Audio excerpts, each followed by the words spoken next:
Boston Garden was home to many great Celtic championship teams, but the 1985-86 Celtics, led by three-time MVP Larry Bird, were truly something special.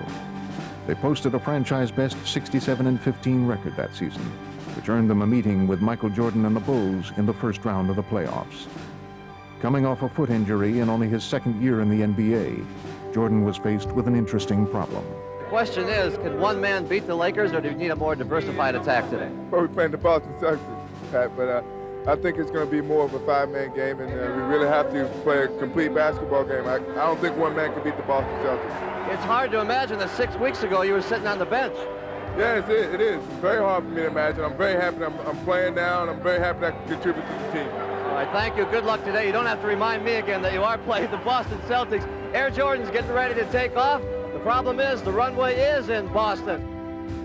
When Michael would get in those zones, he'd want the ball more than anything else. Everyone else would want him to have the ball. His teammates took note of his focus in the locker room before the game and sensed he was intent on doing something big, maybe even the impossible, defeating the mighty Celtics in Boston Garden all by himself. Going baseline. Michael Jordan, the basket good and a foul. Fantastic quickness going to the baseline. That was a pickpocket move if there ever was one. But Larry Bird's Celtics presented an imposing obstacle indeed.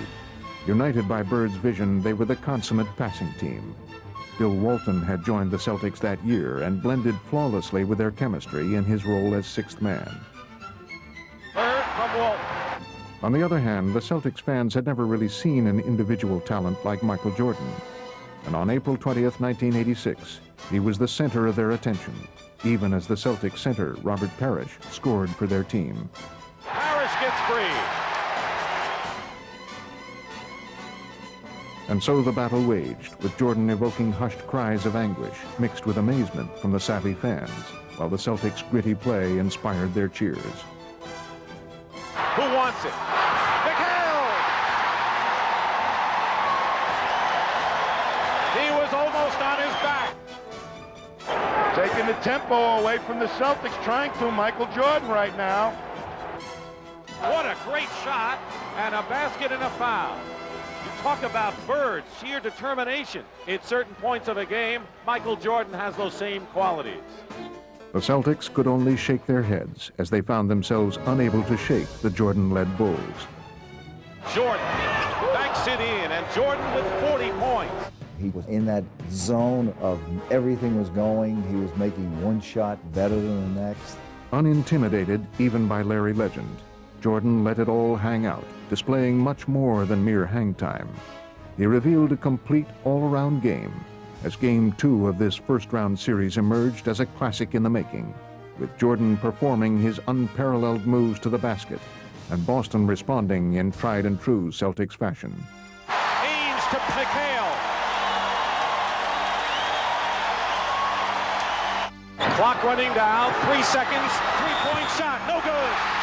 And a foul, late sweep. A foul against Kevin McHale has been called by Middleton, with no time showing on the clock. Kevin McHale can't believe it. In one of the first tests under pressure of his career, Michael Jordan showed all the poise of a veteran as he calmly stepped to the line and sank crucial free throws. He can tie it up here and send the game in overtime. No time remaining. And this is pressure. Overtime in Game 2 of our best-of-5 first-round NBA playoff. And the Chicago Bulls are trying to do what only the Portland Trail Blazers have done so far this year, beat the Celtics in Boston. Long range, Jordan hits it, 56 for Jordan. And that ties the Chicago Bulls all-time leader, Bob Love. Jordan goes up with a shot and hits it, and has 61 points to tie Elgin Baylor's all-time single-game playoff record that he established against these Celtics. Jordan ties the game. Oh, boy. 63 points, and you're looking at an all-time record. Oh, boy. Michael Jordan. After that, it took him from a star to a superstar to eventually the biggest superstar in basketball history. In the end, the Celtics prevailed. and they would go on to win the series in 3 games.